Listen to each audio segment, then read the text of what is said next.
Sore itu, Anton sedang duduk santai di teras rumahnya, guys.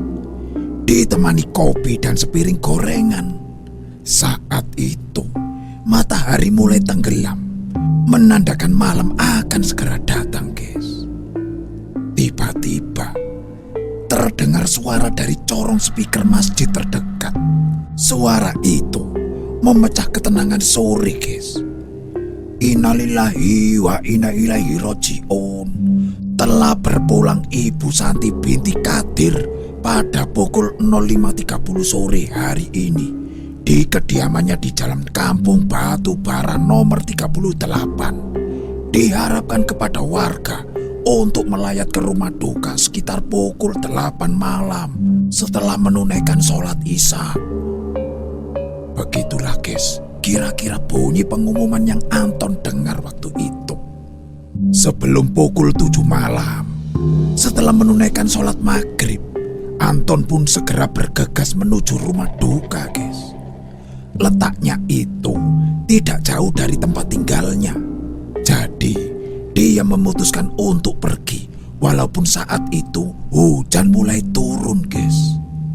Malam itu, entah kenapa, guys, suara lolongan anjing yang panjang dan melengking terdengar dari kejauhan, guys.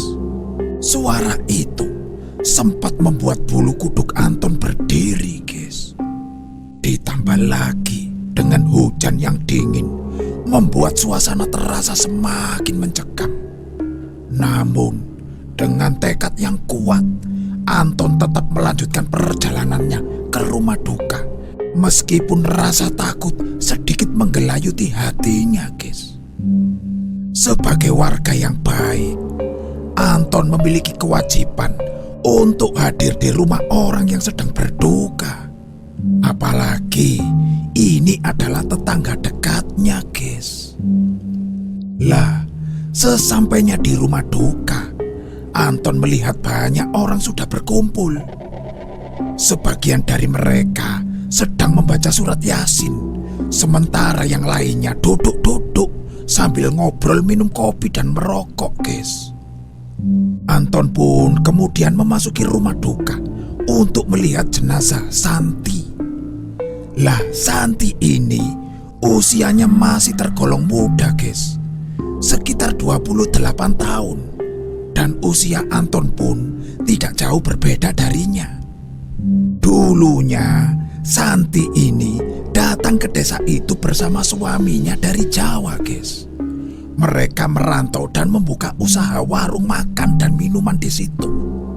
Warung mereka ini cukup ramai, guys, dan sering dikunjungi laki-laki tua maupun muda, bahkan sering sampai hampir menjelang subuh, guys.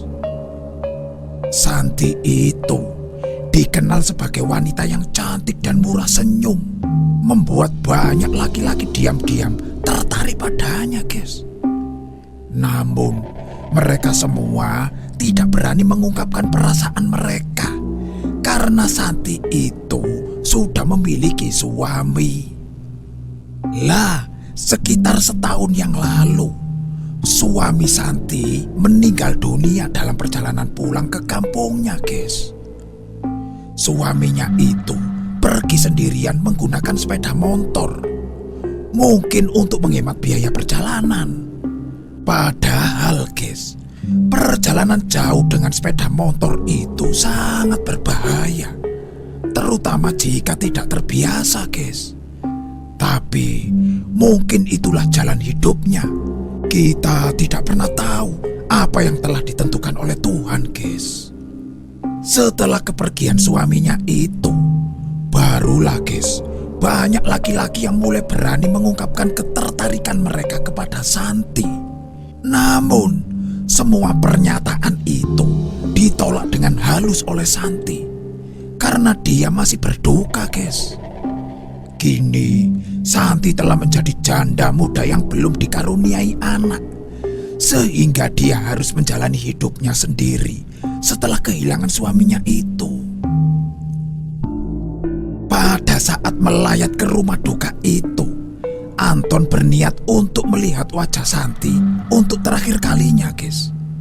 Namun, salah seorang tetangga yang sangat dekat dengan Santi, yaitu Bu Saropa, menghentikannya, guys. "Jangan, Mas, jangan dibuka tutup mukanya," ujar Bu Saropa dengan nada tegas. Anton pun bertanya, guys, "Loh, kenapa, Bu?" Tapi, guys, Bu Saropa tidak menjawab dan hanya menggelengkan kepalanya saja.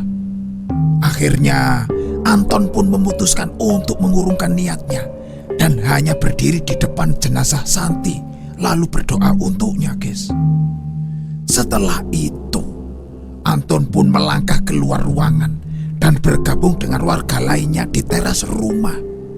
Di teras rumah itu, ada beberapa dari mereka yang sedang berbincang asik, guys. Saat itu, Anton melihat seorang pria paruh baya, sebut saja namanya Pak Yoso. Lalu Anton pun mencoba bertanya kepadanya, "Pak, boleh saya bertanya? Tadi itu, Pak, ketika saya di dalam, saya itu ingin melihat wajah Santi. Tapi lah kok saya dilarang sih, Pak?" Mendengar pertanyaan itu, guys, Pak Yoso pun tampak tegang dan dia pun berbicara dengan suara rendah. "Kematian Mbak Santi tidak biasa, Mas. Makanya kita dilarang untuk melihat wajahnya karena takut nanti tidak kuat melihatnya, Mas." Mendengar itu, guys, Anton terkejut dan bulu kuduknya, guys, tiba-tiba merinding. "Memangnya apa yang terjadi dengan Santi, Pak?" tanya Anton penasaran, guys. Pak Yoso pun menjelaskan, "Mbak Santi itu meninggal karena disantet, Mas. Ada orang yang sakit hati dengan dia. Banyak lelaki yang tergila-gila padanya. Dan Mbak Santi tidak mau menerima cinta mereka, Mas. Mungkin salah satu dari mereka menyantet Mbak Santi karena sakit hati, Mas." Anton pun hanya terdiam, guys, mendengar penjelasan Pak Yoso ini. Suasana saat itu menjadi semakin mencekam. Dan Anto hanya bisa berdoa semoga arwah Santi tenang di alam sana, guys. Beberapa hari kemudian, Anton dikejutkan oleh cerita dari tetangga almarhum Santi. Mereka mengatakan bahwa Bu Saropa mengalami kejadian aneh. Suatu malam, guys, saat Bu Saropa sedang nonton TV di ruang tamu, karena dia juga menunggu suaminya pulang dari kantor, tiba-tiba, guys, terdengar suara ketukan di pintu rumahnya. Bu Saropa pun akhirnya membukakan pintu, guys, karena mengira itu adalah suaminya. Namun, guys, setelah pintu dibuka, dia tidak menemukan siapa-siapa di luar. "Kok gak ada siapa-siapa ya di luar?" gumam Bu Saropa, guys. Dia merasa aneh saat itu. Tiba-tiba, guys, bulu kuduknya merinding semua. Dan dia pun mulai merasa tidak nyaman. Karena merasa tidak ada orang, akhirnya Bu Saropa menutup lagi pintu rumahnya, guys. Tetapi belum sempat dia duduk kembali, tiba-tiba, guys, dia mendengar suara memanggil-manggil namanya. "Bu Saropa, Bu Saropa, tolong aku, Bu, tolong." Suara itu, guys, terdengar seperti dari luar.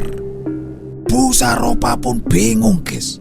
Lalu dia mencari-cari sumber suara itu. Ketika dia melihat ke samping rumah, tepat di sebelah rumah Mbak Santi, tiba-tiba, guys, dia melihat sosok perempuan dengan rambut panjang terurai. Dia itu sedang berdiri membelakanginya, guys. Tiba-tiba angin bertiup, guys, sehingga rambut panjang wanita itu bergeser ke samping tubuhnya. Lah, saat itulah, guys, Bu Saropa melihat kalau punggung wanita itu bolong, guys. Seketika itu, tubuh Bu Saropa bergetar hebat, guys. Karena dia menyadari kalau sosok di hadapannya itu pasti bukanlah manusia. Tiba-tiba, guys, sosok perempuan itu lah kok menoleh ke arah Bu Saropa. Ternyata, guys, itu adalah Santi. Santi yang meninggal beberapa hari yang lalu, guys. Wajah Santi pucat, guys, dan perutnya bolong hingga menembus punggungnya, guys. Bu Saropa merasa sangat ketakutan waktu itu. Jantungnya terasa berhenti dan dia tidak bisa bergerak sama sekali. Lalu, guys, Bu Saropa pun akhirnya pingsan di tempat, guys. Namun sebelum dia pingsan, dia sempat mendengar arwah Santi berkata, "Tolong aku, Bu, tolong aku." Gitu, guys. Kejadian ini membuat para warga sekitar menjadi sangat panik, guys. Kabar mengenai penampakan mengerikan Santi menyebar dengan cepat dan membuat semua tetangga di sekitar rumah almarhum merasa ketakutan, guys. Mereka pun lebih memilih untuk meninggalkan rumah dan mengungsi ke rumah kerabat mereka hingga situasi kembali normal. Akibatnya, guys, kompleks sekitar rumah almarhum menjadi sangat sepi dan sangat mencekam pada saat malam hari, guys. Di tengah kekacauan ini, beredar pula cerita dari tukang bakso keliling yang kebetulan lewat di depan rumah Santi. Tukang bakso ini bernama Pak Selamet, guys. Saat itu, Pak Selamet ini tidak mengetahui tentang kematian Santi. Karena pada hari itu, dia sedang pulang kampung untuk menikahkan anak sulungnya, guys. Waktu itu, pukul 8 malam, guys. Pak Selamet seperti biasa berkeliling berjualan bakso, guys. Karena Santi adalah pelanggan tetapnya, Pak Selamet pun langsung menuju ke arah rumah Santi, guys. Lah, sesampainya di dekat rumah Santi, Pak Selamet merasa bingung karena jalanan tampak sepi dan banyak rumah warga yang sudah tutup pintunya, guys. Ini sangat tidak biasa karena pada jam-jam seperti itu biasanya warga masih ramai. Dan yang lebih mencurigakan adalah warung Santi, guys, juga tampak tutup, guys. Padahal warung tersebut biasanya buka dan ramai pengunjung. Saat itu Pak Selamet merasa ada yang aneh dengan warung Santi ini, guys. Suasana warung terlihat suram dan mencekam. Ditambah lagi suara lolongan anjing yang panjang dan bersautan terdengar dari kejauhan, guys. Tiba-tiba terdengar seseorang memanggil, guys. "Pak, bakso, Pak." Pak Selamet pun akhirnya merasa lega mendengar suara itu karena dia tahu suara tersebut adalah suara Santi. "Oh iya, Pak, siap, Pak," jawab Pak Selamet, guys. "Baksonya satu ya, Pak, gak pakai saus." Pak Selamet pun segera menyiapkan bakso yang dipesan itu. Sedangkan Santi berdiri di belakangnya, guys. Sambil meracik bakso, Pak Selamet bertanya, "Mbak Santi, kok sepi amat ya hari ini? Dan kenapa warungnya kok tutup, Mbak?" "Saya kurang enak badan, Pak," jawab Santi, guys. Tidak lama kemudian, setelah bakso selesai dibuat, Pak Selamet berniat untuk menyerahkan mangkok tersebut kepada Santi.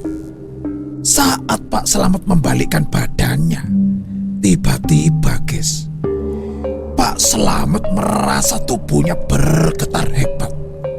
Lututnya lemes, guys. Mulutnya terasa kaku dan tubuhnya tidak bisa digerakkan. Karena saat itu Pak Selamet menyaksikan pemandangan yang sangat mengerikan, guys. Dia melihat Santi berdiri dengan wajah pucat dan senyum yang sangat menakutkan, guys. Yang lebih mengerikan lagi, guys, perut Santi itu berlubang dan tembus sampai punggungnya, guys. Seketika itu Pak Selamet langsung pingsan di tempat, guys. Keesokan harinya, warga menemukan Pak Slamet yang pingsan di depan rumah Santi itu, guys. Setelah sadar, Pak Slamet pun menceritakan semua kejadian yang dialaminya semalam. Cerita ini, guys, menambah kekacauan di desa itu semakin memuncak. Akhirnya, warga pun sepakat untuk mengadakan musyawarah di rumah Pak RT. Dan mereka memutuskan untuk mencari seorang dukun yang bisa mengatasi masalah ini. Lah, setelah mencari-cari, guys, mereka akhirnya menemukan seorang dukun yang bernama Mbah Wakijan. Singkat cerita, Mbah Wakijan ini pun menyanggupi untuk membantu warga desa itu, guys. Kemudian dia meminta warga untuk menyiapkan segala perlengkapan untuk ritual. Setelah semua perlengkapan yang diminta oleh Mbah Wakijan itu dipenuhi, akhirnya dia memasuki rumah Santi itu sendirian, guys. Tidak ada yang tahu pasti apa yang dilakukan Mbah Wakijan di dalam rumah tersebut. Namun, guys, suasana di luar sangat tegang dan penuh harapan. Setelah beberapa jam kemudian, Mbah Wakijan pun akhirnya keluar dari rumah Santi dengan wajah serius, guys. Dia pun mulai menceritakan kepada warga tentang apa yang dia alami selama berada di rumah tersebut. Mbah Wakijan menjelaskan bahwa Santi itu meminta pertolongan untuk membalaskan kematiannya yang disebabkan oleh santet dari seseorang, guys. Menurut Mbah Wakijan, Santi sangat menginginkan balasan atas kematiannya. Dia merasa ada seseorang yang harus bertanggung jawab, guys. Mbah Wakijan pun juga mengatakan bahwa dia telah menyanggupi permintaannya tersebut. Semuanya sudah beres. Sekarang kalian tidak perlu khawatir lagi, kata Mbah Wakijan dengan yakin, guys. Dia menambahkan bahwa urusan Santi dengan orang yang menyantetnya itu sudah menjadi tanggung jawabnya, guys. Dan benar saja, guys. Setelah kedatangan Mbah Wakijan ini, desa tempat tinggal Anton kini telah aman, guys, dan terbebas dari teror sundel bolong arwah Santi itu, guys. Warga pun merasa lega dan berterima kasih atas bantuan Mbah Wakijan yang telah mengatasi masalah ini,